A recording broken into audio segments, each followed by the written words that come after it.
नमस्कार बंधुरा आबार एकटी नतून पर्वे आपनादेर सबाइके स्वागत जानाई। आजके आमी सम्पूर्ण निरामिष पद्धतिते मोचा दिए एकटी दुर्दान्त स्वादेर रेसिपि शेयर करब। आशा करी आपनादेर सबार खूब भालो लागबे। मोचा रेसिपिटा बानानोर जोन्नो एखाने आमी एकटा मोचा नियेछि। एटा काठाले कलार मोचा। प्रथमे मोचार लाल खोसाटा फेले देওয়ার पर मोचार এই অংশগুলো নিয়ে নিতে হবে। তারপর মোচার ফুলগুলোর নিচের দিকে প্রেস করলে যে আঁশের মতো একটা অংশ বেরিয়ে থাকবে সেটা ফেলে দিতে হবে। আর যে একটা করে মোটা শক্ত কাঠির মতো রয়েছে সেটাও ফেলে দিতে হবে।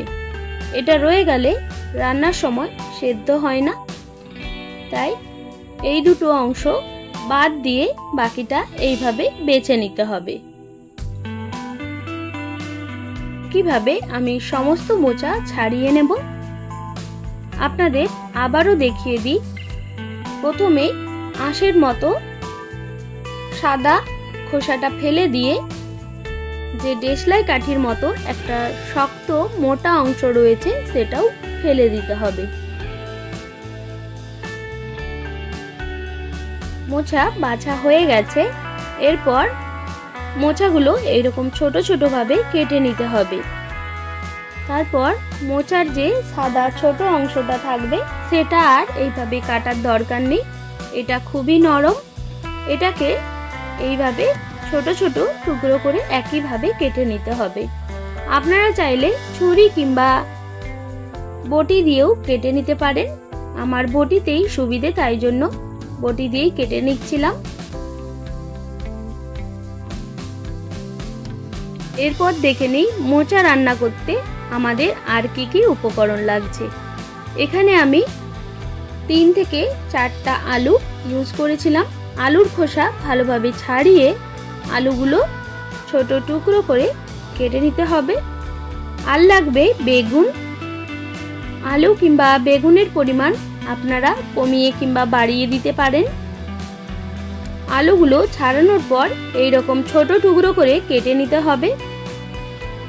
তারপর বেগুনগুলো একইভাবে এইভাবে ছোট টুকরো করে কেটে নেব। বেগুন আলু সব ভালোভাবে কাটা হয়ে গেছে। এখানে আমি ধুয়ে রেখেছি।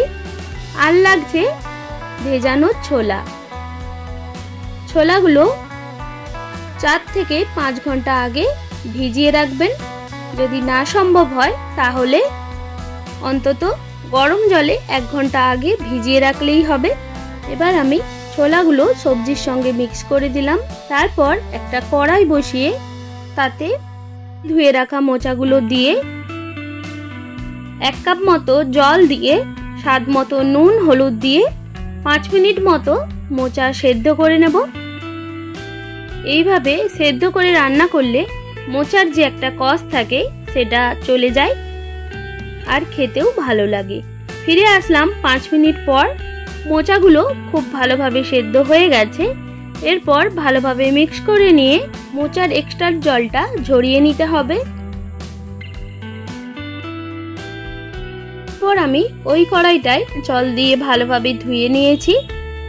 তারপর কড়া ভালোভাবে গরম হয়ে যাওয়ার পর তাতে পরিমাণ মতো সরিষার তেল দিয়ে দিলাম। তেলের পরিমাণটা একটু বেশি হয়ে যাওয়ার জন্য 2 চামচ তেল কমিয়ে নিয়েছি। তারপর ওই তেলের মধ্যে কেটে রাখা সবজিগুলো সব দিয়ে ভালোভাবে মিক্স করে নিতে হবে।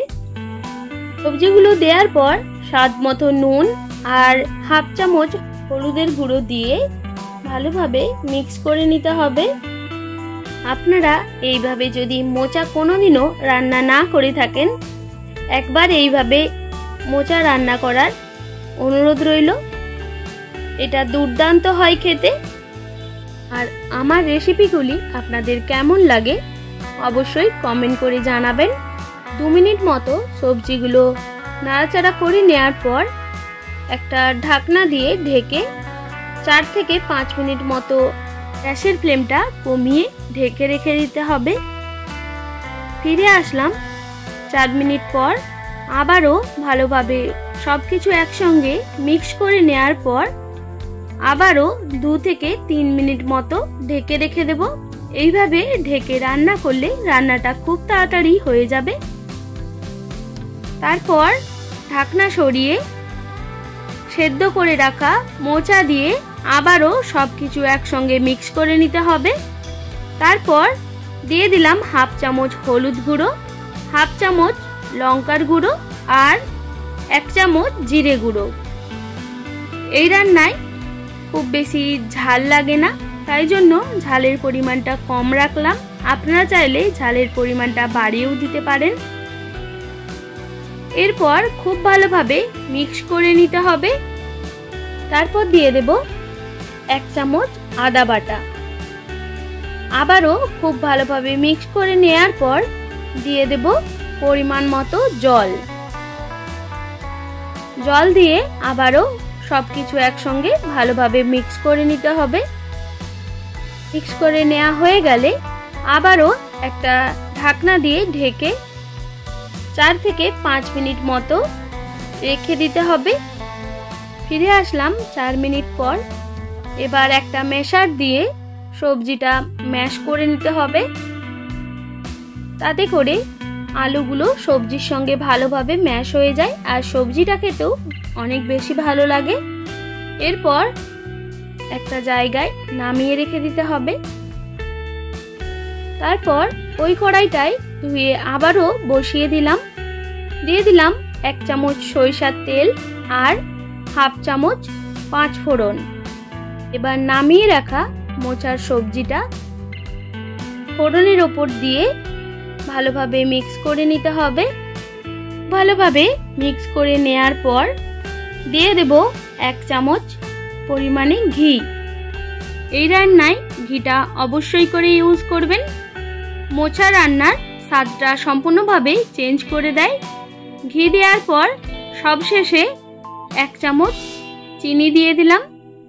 তারপর আবারও সবকিছুর সঙ্গে মিক্স করে নিতে হবে। চিনিটা সম্পূর্ণই অপশনাল, যদি পছন্দ না করেন তাহলে স্কিপ করে দিতে পারেন। এরপর একটা ঢাকনা দিয়ে 2 মিনিটের জন্য রেখে দিলাম, যাতে সবকিছু একসঙ্গে ভালোভাবে মজে যায়।